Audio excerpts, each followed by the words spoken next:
From Deloitte's AI Institute, this is AI Ignition, a monthly chat about the human side of artificial intelligence with your host, Bina Amanoff. We'll take a deep dive into the past, present, and future of AI, machine learning, neural networks, and other cutting-edge technologies. Here's your host, Bina. Hello, my name is Bina Amanat. I'm the Executive Director of the Deloitte AI Institute. And today on AI Ignition, we have Oren Etzioni, a professor and entrepreneur and the CEO of Allen Institute for AI.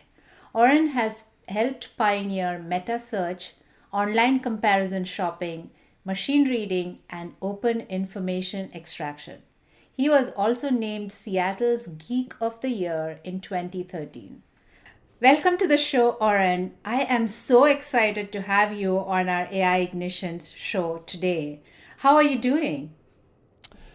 I'm doing as well as anyone can be doing in these times of COVID and counting down the days till I get a vaccine. Yeah. And how have you been keeping yourself busy during the pandemic? Well, we are fortunate that AI, right, is basically software with a little sideline into robotics. And so despite working from home, we've been able to stay productive and engaged. It's just a little bit less fun because one of the things I like to say about AI is that it's still 99% human intelligence. And so obviously the human interactions are stilted. Yes. And I know, Allen Institute for AI has been working in AI research and played a role in the fight against COVID. Can you talk a little bit about how AI research broadly has, helped with the fight against COVID? Sure. So there are actually several ways in which we've signed up to help. We as the AI community, and of course the Allen Institute for AI, or as we call ourselves, AI2, our mission is AI for the common good. So most broadly, we have looked at models for predicting, most broadly, the AI community has looked at models for predicting pandemic outbreaks. And there are reports that an AI company actually anticipated the COVID pandemic well before it was announced and confirmed by China. So that's number one, anticipation. Number two, the search for a vaccine, the search for therapeutics. That has been AI assisted in lots of different ways. At Moderna, by all accounts, for example, a Harvard Business School case study on the subject records that. And in our own work, we've taken all the relevant publications, both preprint and journal, that are available and put them in a machine-readable corpus. That's a body of text that's machine-readable, and a variety of people have built tools on top of that corpus to answer various questions. And at the height of the controversy, for example, about whether masking was valuable or not, we were able to provide a very data-based answer to that question, and many other ones, like what temperature kills the virus, and so on and so on. Yeah, and one of the things that I believe that what that research collaboration has enabled is how we share data, right, for the common good. And it aligns with the mission of your company, AI2, which is about using AI for common good. So, do you think the way we share data coming out of the pandemic has actually evolved, and it might beyond even the pandemic or solving for COVID? How do you think data sharing will look like in the future? So data is a huge topic, as you know, and of course modern AI methods are driven by data. And I like to break data into different categories. So there's personally identifiable data that is about an individual and could be used to target advertising, to surveil them, to castigate them or even imprison them in non-democratic regimes. And I think that that data is one kind, and it needs to be very carefully regulated and guarded. A second set of data is more ambient data, maybe data about language or data that's commonly available on the World Wide Web. And that can really help us build AI systems that understand language better and so on. But probably the most interesting kind of data, and the one that perhaps you had in mind, is medical data.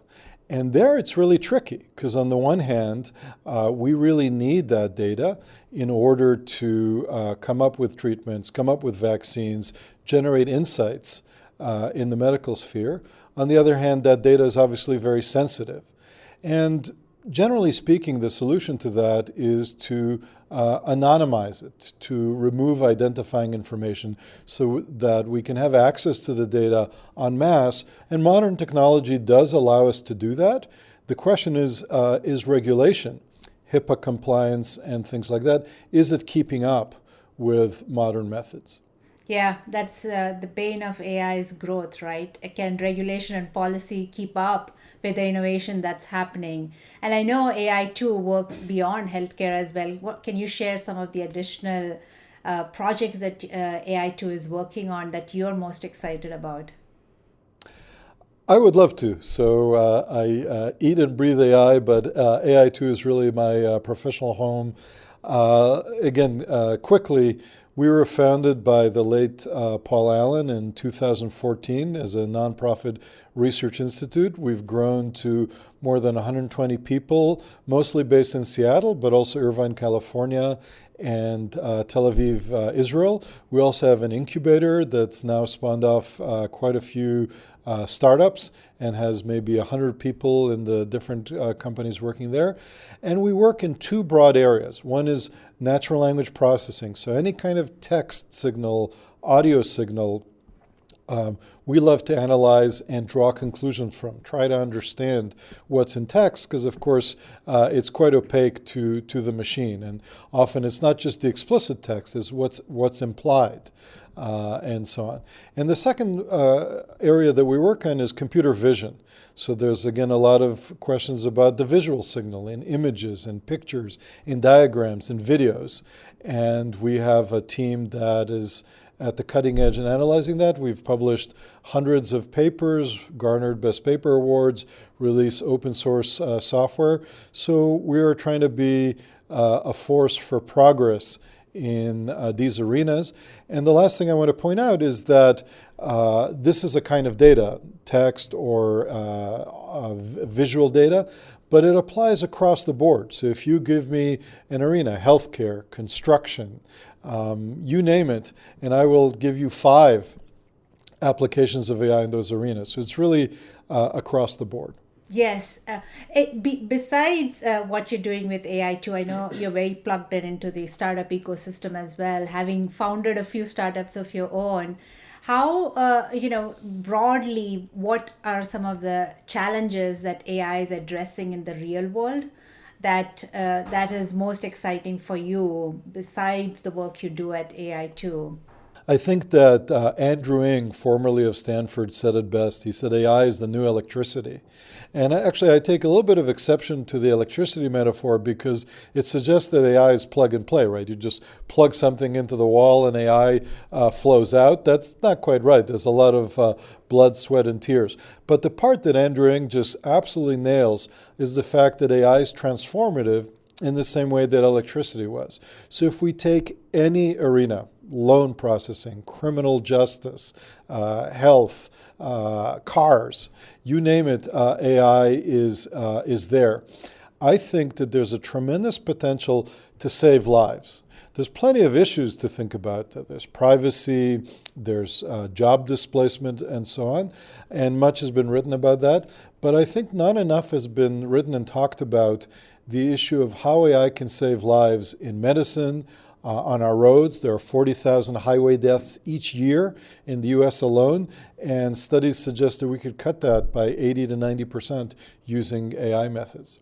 Yes, and I've heard your TEDx talk on, where you were talking about AI. We focus so much on the headlines of AI being evil and, destroying a lot of things, whereas, we should be focusing more on the value that it's creating and some of the challenges that could come along with the value creation. So are there any industries that you think AI will not transform? I think that's almost an oxymoron, because what AI is about is making decisions better, faster, and at greater scale. So any place where you have decisions being made, and that's literally everywhere, AI is at the table. We have a hard job to do. We have to worry about bias. We have to worry about privacy, as I mentioned. But we also have the potential to make better decisions, to actually remove bias. So again, a lot has been written about how AI, because it's data-based, can capture old biases and then in the models reflect those, even amplify those.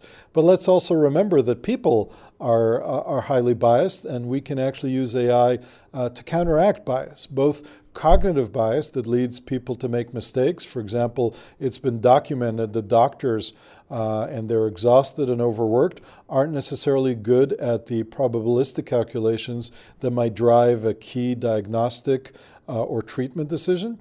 And also, people, of course, have their racist, sexist, and other kinds of biases, and AI can serve to counteract that. Yes, and I remember reading in one of your interviews late last year about the prediction for 2021. You said 2021 will be the start of a renaissance in tech as people prioritize jobs that have real and direct impact, direct benefit for humanity and the planet. So I absolutely love this quote. I am a technology optimist too, and I think there's a lot of good that can come from using AI and technology as long as we think about the ethical impacts, right?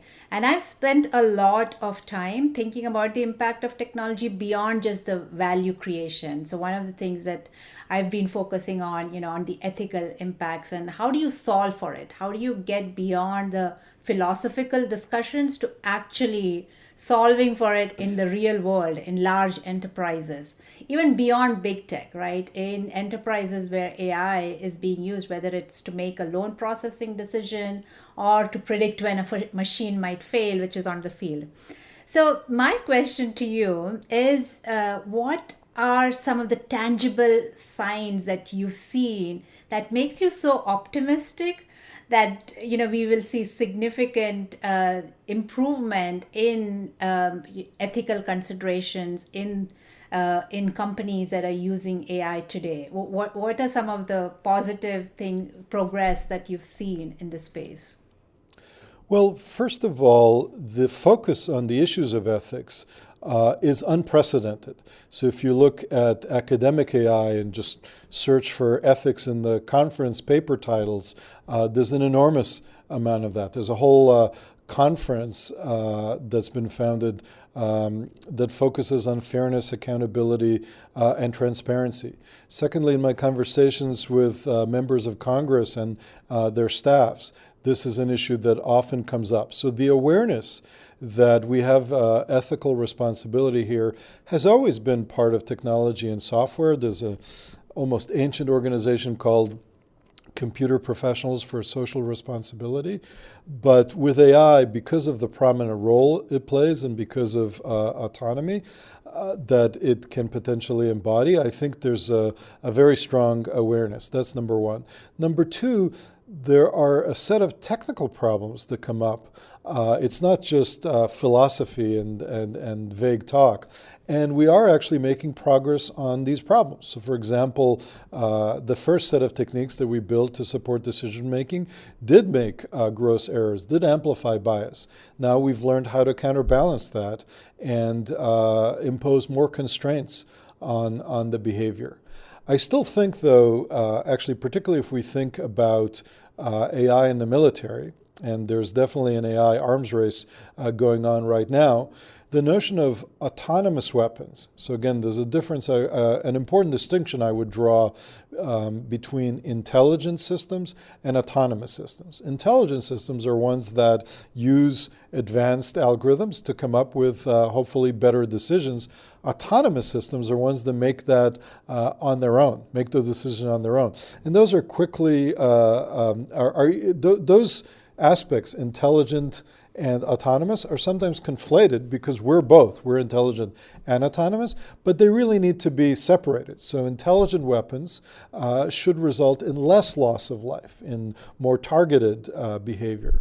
On the other hand, autonomous weapons are very scary because you have a machine deciding on its own whether to take human lives. And I don't think we want that, particularly given some of the brittleness that we've seen in AI. Yes, I remember seeing that graph that you're shown in your TEDx talk with autonomous and intelligent, and how, and explaining that was a great explanation. I feel like you remember my TEDx talk better than I do, but I really appreciate you delving into it. Because I have a follow-up question on that, because in 2016, I think it was 2016 that you said that, there is AI can do a lot of good, and we are nowhere close to autonomous intelligent systems. Now, about 5 years later, do you still think we've not moved towards AGI or that super intelligence that you hear hype about, or have we made progress in that direction as well? It's great to have the opportunity to reflect on that question roughly 5 years later. And in fact, what we've seen is continued progress on what I like to call AI savants, these narrow targeted systems, whether they play chess or Go or analyze radiological images or predict pandemics. They're very narrow and targeted. There has been no progress whatsoever on autonomy.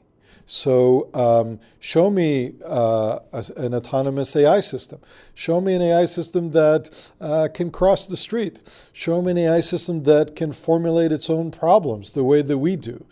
Show me an AI system that can prepare for an interview the way you clearly have. It remains to be the case that we're very good at these 1,000 points of light, at these very narrow targeted tasks.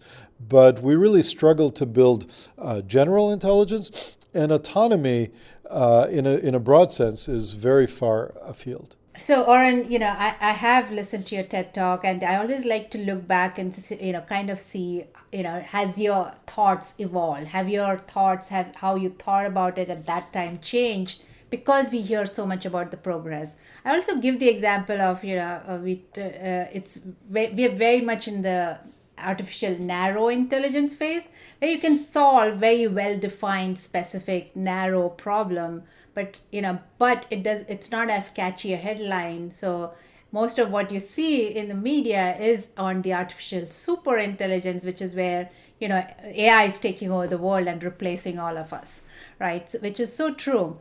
What about you've seen this whole space evolve.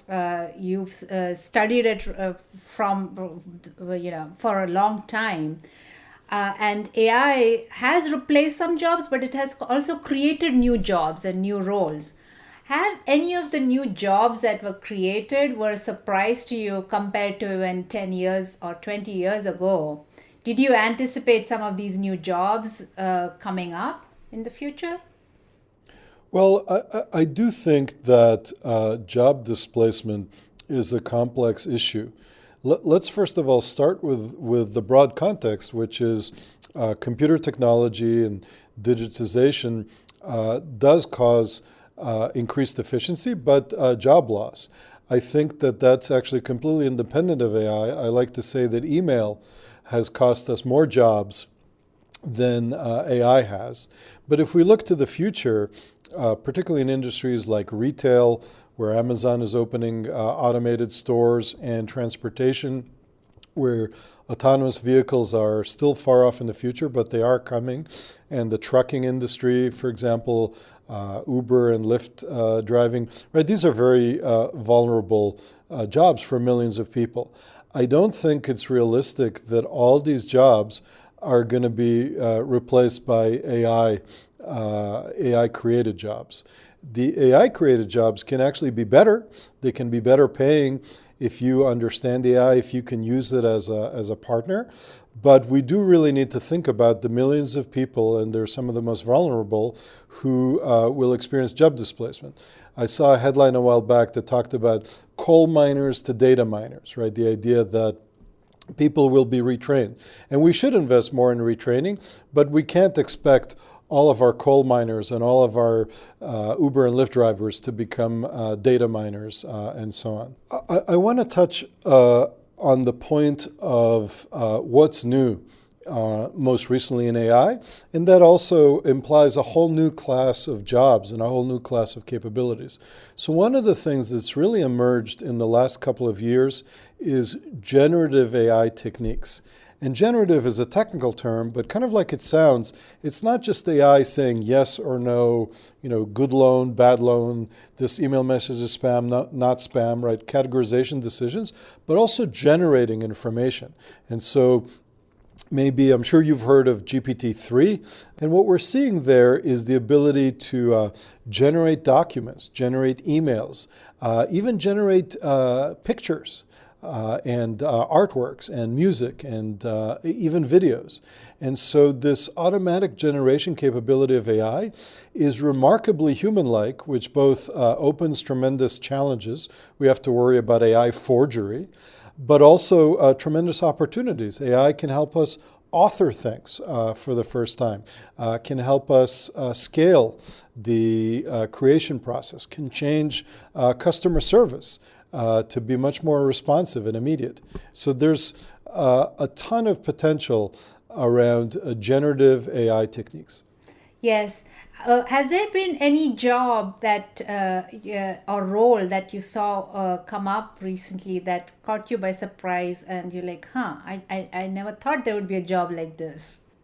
I'll give you one which caught me, which was like where I had to take that pause. It was a job posting for sensor cleaners, and it is for the vehicles, right, which have a lot of sensors. It was actually a job posting for because those need to be cleaned in a specific way. And you think about the technology that and the kind of data that you can get by plugging an IoT and getting that data and being able to drive insights. But there is basic work that needs to be done to keep those sensors clean and functioning. So that was one where you don't. It's not a cool, sexy job, but it is something somebody has to do it, right? And I'm sure we'll come up with some way of robotically being able to solve for it. But this one was one of those where I paused and I was like, I didn't see this one coming. Well, on the data side, there are data annotators. There's still no substitute for humans' ability to label data, whether it's Amazon Mechanical Turk or many of their competitors, and not just labeling simple data can actually be quite complex. There's also data curators. So it's not just a matter of labeling or cleaning the data, but even deciding what bodies of data to show the machine. And then there's jobs of auditing AI. So it's very important, if we have an AI system, we need to look at it and decide, is it doing what's intended? Auditing and analysis. And then last but not least, it's partnership. So we've for a long time, decades, talked about human-computer interaction. But now a new field is emerging, which is called human-AI interaction. So how humans, let's say a doctor or a knowledge worker, a secretary, how do these folks interact with AI systems so that together they can do a better job than either the AI or the person alone?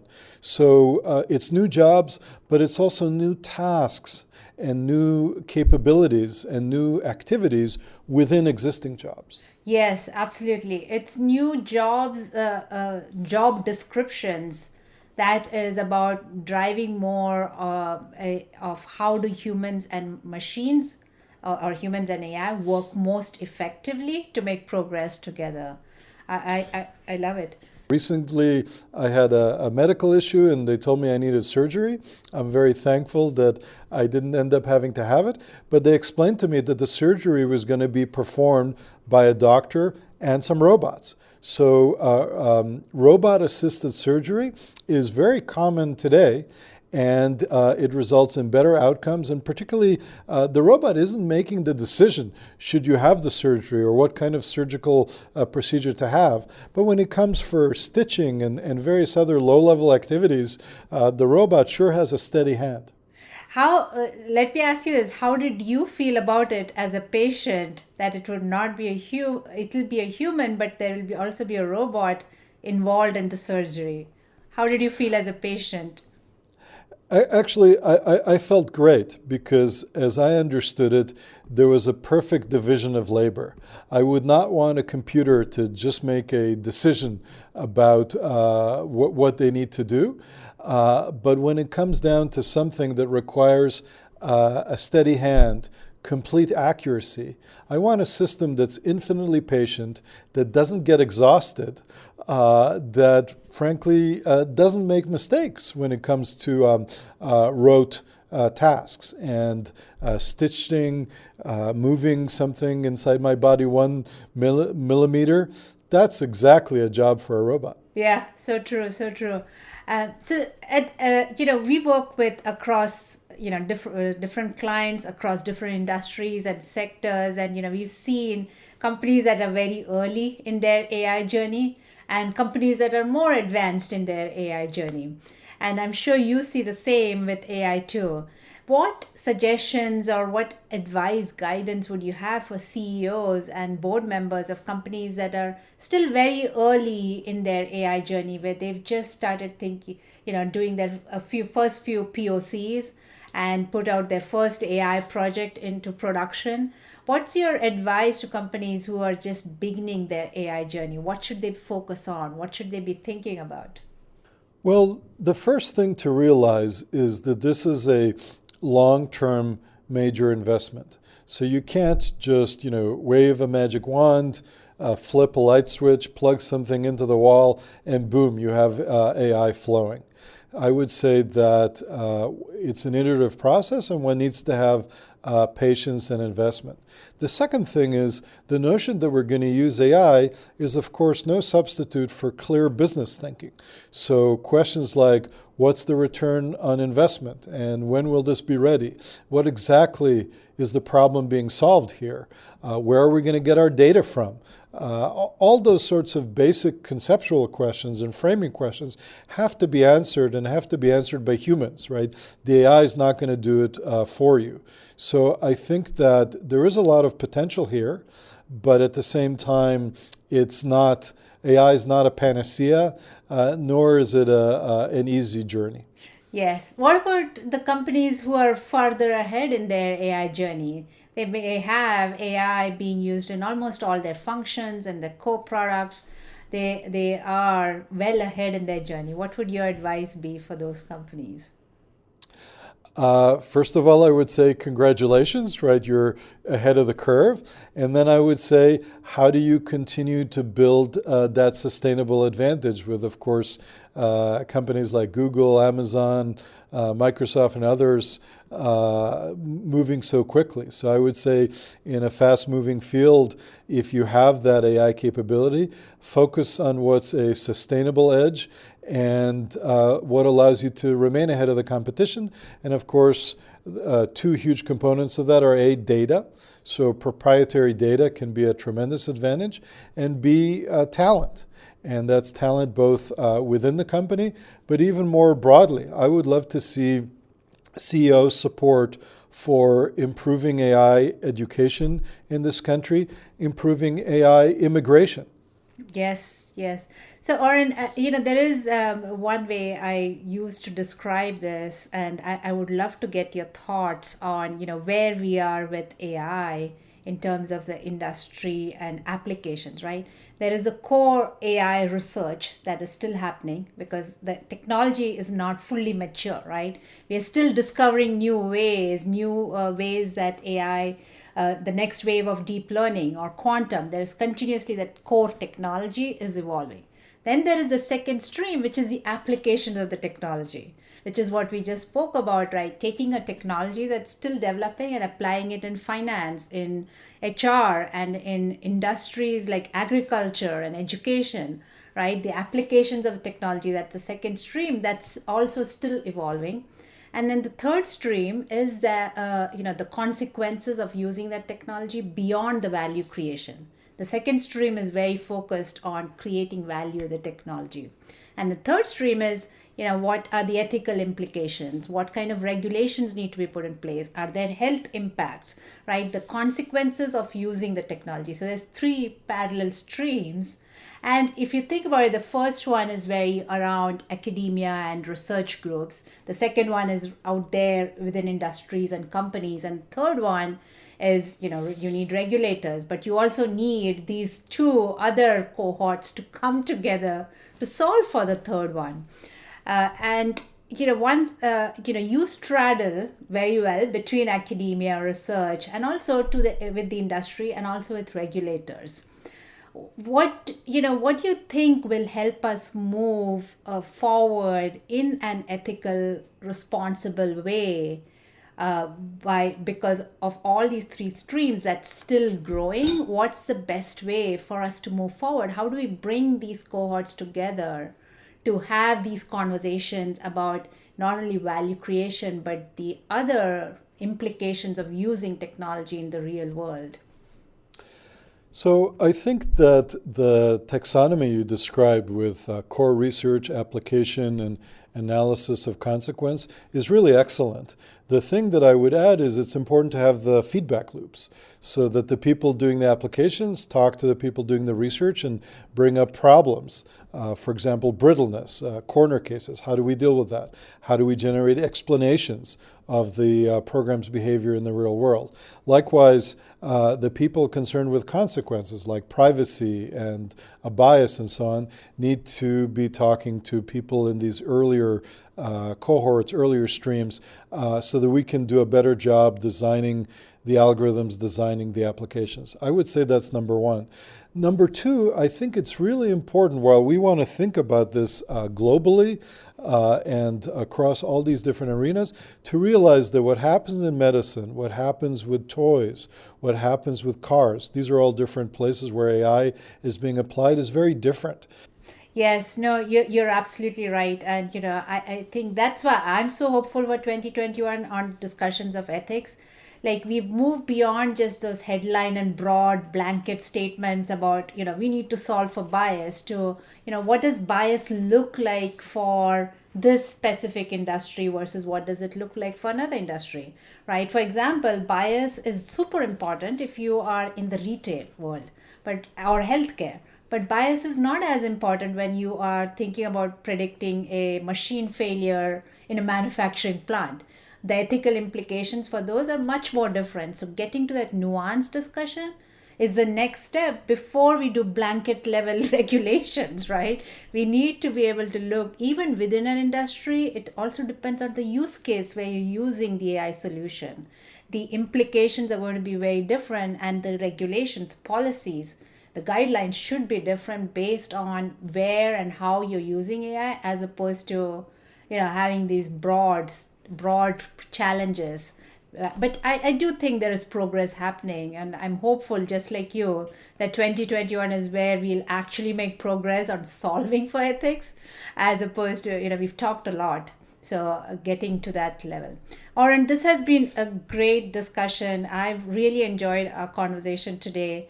And before I let you go, a quick question: how can people stay connected with you? Where can they follow you? How do they stay on top of all the amazing work that you're doing? Well, first of all, I want to thank you for the wonderful dialogue and great questions and discussion. We have a newsletter that reports on the latest and greatest from the Allen Institute, allenai.org. You can sign up for that. And we regularly release data sets and articles, both more popular and more technical. For example, a colleague and I just published an article today in TechCrunch literally today on GPT-3 and its implications for the business world and startups. So welcome engagement from your listeners and viewers, and also from you and your team. Thanks for tuning in to another episode. Check out our AI Ignition page on the Deloitte AI Institute website for full video and podcast episodes. And tune in next time for more thought-provoking conversations with AI leaders around the world. This podcast is produced by Deloitte. The views and opinions expressed by podcast speakers and guests are solely their own and do not reflect the opinions of Deloitte. This podcast provides general information only and is not intended to constitute advice or services of any kind. For additional information about Deloitte, go to deloitte.com/about.